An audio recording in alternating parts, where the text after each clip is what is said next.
अस्सलाम वालेकुम, welcome to my YouTube channel chem journey by Zainab.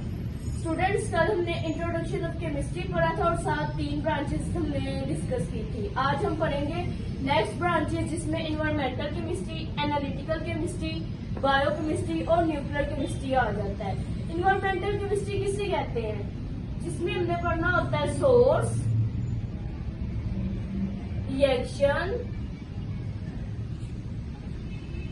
Chemical effect in air, soil and water.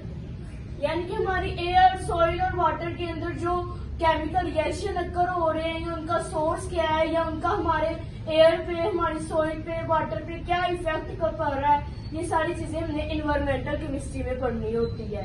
यही नहीं, इसको पढ़ के हमें पता चलता है कि हमारा जो इन्वायरमेंट है उसमें पोल्यूशन काज किस वजह से हो रही है।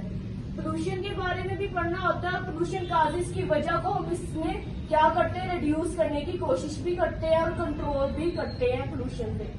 तो ये सारी चीजें हमने इन्वायरमेंटल केमिस्ट्री में पढ़नी होती है। हमारी अगली ब्रांच आ रही है students analytical chemistry. Analytical chemistry में हमने क्या करना होता है, जानना होता है, पहचानना होता है, यानी कि हमने एनालिसिस करना होता है।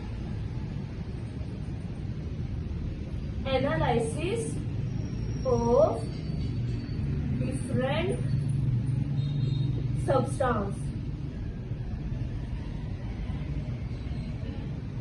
कि हमारे पास जितने भी केमिकल्स है ना, उनको हमने क्या करना है, एनालाइज करना है, जानना है, पहचानना है। फॉर एग्जांपल कोई केमिकल है, आप उसको सेपरेट करके बताना है कि केमिकल को हम अलग कैसे कर सकते हैं, या आपको कोई केमिकल दे दिया, आपने उसको आइडेंटिफाई करके बताना है कि वो कैसे का केमिकल है। फॉर एग्जाम्पल आपको एक केमिकल दे दिया, आपने उसको आइडेंटिफाई किया, उसकी रोटन एंड पंचर स्मेल आई, जैसे कोई अंडा खराब हो गया तो आप उसको बताएंगे कि ये हमारे पास सल्फर कंपाउंड है, क्योंकि बच्चों को बताया जाता है सल्फर एलिमेंट वो होता है हमारे पास जिसमें क्या होता है, रोटन एंड स्मेल आती है। तो ऐसे हम क्या करते हैं, केमिकल को आइडेंटिफाई भी कर देते हैं। तीसरी बात हमने इसमें देखनी होती है concentration.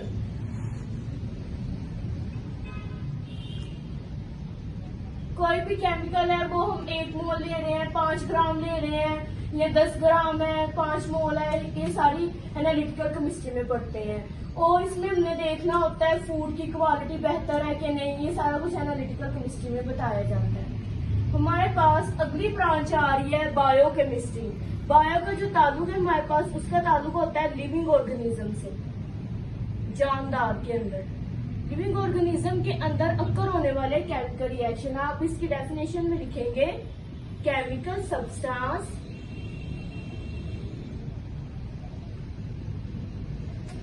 occur in living organism, कि एक जानदार के अंदर कौन कौन सी केमिकल सब्सटेंस अक्कर होते हैं, ये सारी चीजें हमने बायोकेमिस्ट्री में पढ़नी होती है। मोस्टली कौन से हम केमिकल्स या कौन से एलिमेंट कंपाउंड की स्टडी करते हैं, इसमें हमने पढ़ना होता है protein,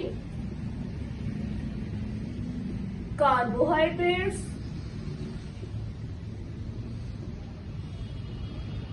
lipid. Protein, carbohydrates, lipid हमें कैसे मिलते हैं? जब हम कोई भी फूड खाते हैं ना, उनमें प्रोटीन, कार्बोहाइड्रेट्स और लिपिड की कंसंट्रेशन होती है। हमारी बॉडी में जब डाइजेशन होनी होती है, कौन से केमिकल रिलीज होते हैं, ये सारी चीजें हमने बायोकेमिस्ट्री में पढ़नी होती है। उसके बाद अगली हमारे पास आ जाती है न्यूक्लियर केमिस्ट्री। न्यूक्लियर केमिस्ट्री किसे कहते हैं? इसमें हमारे पास आ जाता है reaction take place in nuclear atom. एक न्यूक्लियर एटम में कौन कौन से रिएक्शन टेक प्लेस होते हैं? तो बच्चों आपको सबसे पहले न्यूक्लियस के बारे में पता होना चाहिए। हमारे पास एक एटम होता है, उसका जो सेंटर वाला पॉइंट होता है ना, उसे हम न्यूक्लियस कहते हैं। ये क्या होता है, प्रोटॉन प्लस न्यूट्रॉन, इन दो एलिमेंट से मिलकर बना होता है। इसमें आपने पढ़ना होता है रेडियो एक्टिविटी के बारे में।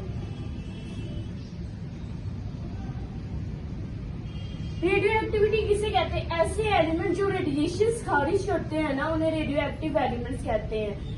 कौन से एलिमेंट्स होते हैं जो रेडिएशन खारिज करते हैं? मैंने आपको कल भी पढ़ाया था। हमारे पास एक पीरियोडिक टेबल होता है जिसमें 118 या 200 प्लस एलिमेंट्स पाए जाते हैं।